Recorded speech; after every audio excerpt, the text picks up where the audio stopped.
Boom! Big thanks to Kamado Joe for sponsoring this episode. By now you know about the 4-2-10 method on brisket, but does it work on beef ribs? The 4-2-10 method is a very easy method to cook briskets. I tested this recipe the first time on a Wagyu brisket.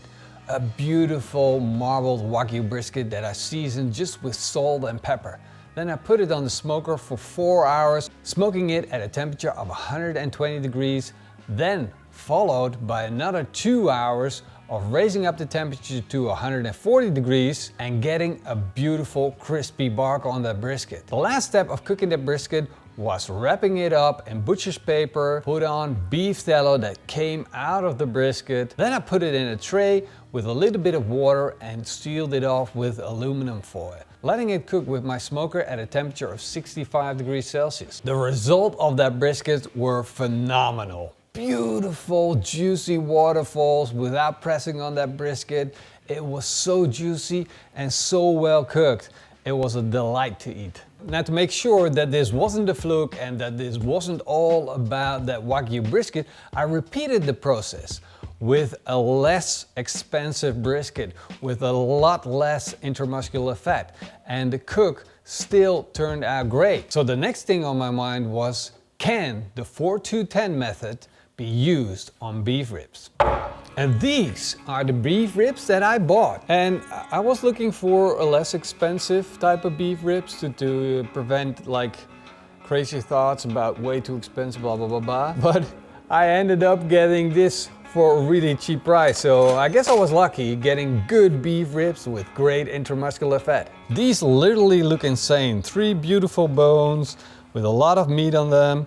Intramuscular fat is crazy. These beef ribs look so pretty already. They don't need any trimming.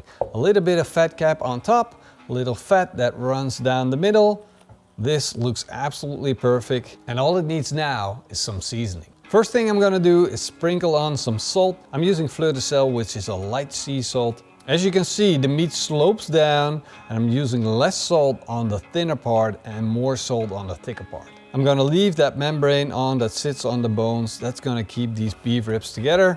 I'm gonna lightly season it with some salt and a little bit of pepper. And then I'm gonna go for a heavy seasoning on top of these beef ribs.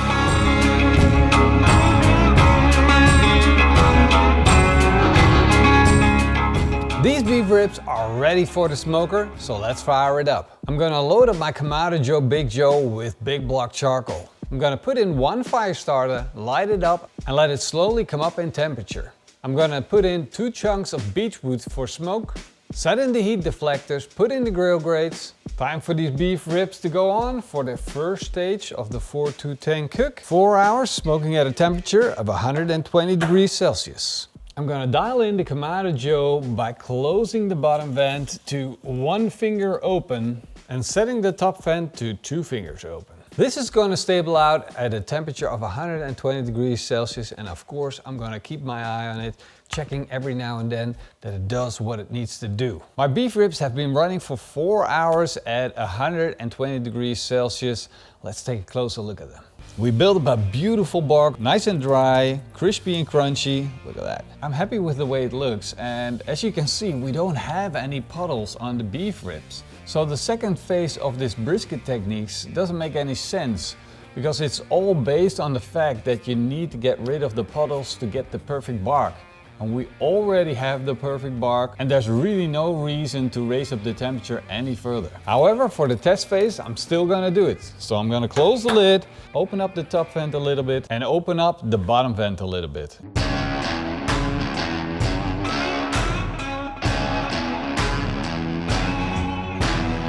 I'm now 1.5 hours in the 2 hour phase of cooking the beef ribs at a higher temperature of 140 degrees Celsius. However, there's a little problem. I got a notification from my meter thermometer saying that the beef ribs are done. So I'm actually running at 92 degrees Celsius. I don't want to wait any longer by just going for the full 2 hours. I'm going to take it off right now. I don't want to risk overcooking my beef ribs. I know it's part of the experiment of keeping the 4-2-10 method, but I also know that it doesn't make any sense of overcooking them. Ooh, those are good looking beef ribs. beautiful bark, crunched up nice and dry. The beef ribs feel soft and jiggly. And as you can see, the core temperature is 96 degrees Celsius. And 96 degrees core temperature is the absolute maximum I want to have my beef ribs on. If I go any further, it's going to be pulled beef and it's going to run dry. So I want to stay clear of that. That's why it's got to go off right now, no matter the experiment, because I still want to eat good beef ribs. Beef ribs go onto the butcher paper. I'm going to take that thermometer out and I'm going to pour a little bit of beef tallow on these beef ribs. Just a little drizzle. And that's just a little bit of extra juiciness for the beef ribs. I'm gonna wrap the beef ribs up. Tuck that under. Beautiful package. Beef ribs are going in a pan, nice and snug, and I'm going to add a little bit of water, like a half a cup of water, it's fine, around 100 milliliters. And then I'm going to seal the aluminum pan off with aluminum foil. Now, the whole idea behind this 4-2-10 method is that it is as easy as possible. That's why I want to eliminate the whole idea of using a thermometer. Trying to see if this works on beef ribs as well. We're going to continue the experiment. And that means that this aluminum pan is going to go in my oven. And I'm going to set that oven to 65 degrees Celsius. And I'm going to let it run for 10 hours. The 4-2-10 method, smoking beef ribs. First, 4 hours of smoke, then 2 hours of puddle removing. There weren't really any puddles. But then 10 hours of cooking. Are our beef ribs perfect or did we mess up? And is the 4-2-10 method not made for beef ribs? Let's find out. There are our beef ribs wrapped in butcher's paper. A little bit of moisture at the bottom, some fat. Let's unwrap these ribs. Well protected at the bottom. Are you ready for this? Ooh, wow. The beef ribs look really good. Nice bark still, look nice and juicy. The fat is super soft. The meat feels soft. Let's slice into this and take a look inside.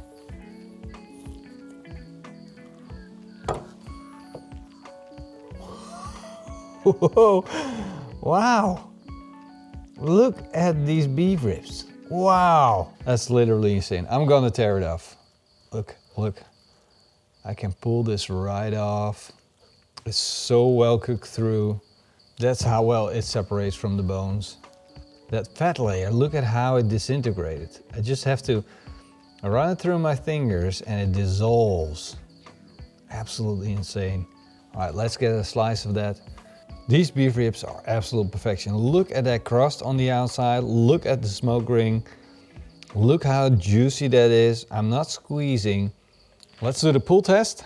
There we go. Whoa. Shreds like butter. There we go.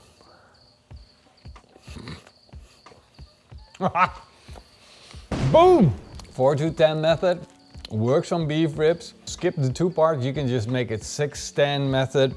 Whatever, no puddles here. Just gorgeous madness. Thank you guys for watching. Hope to see you guys next time.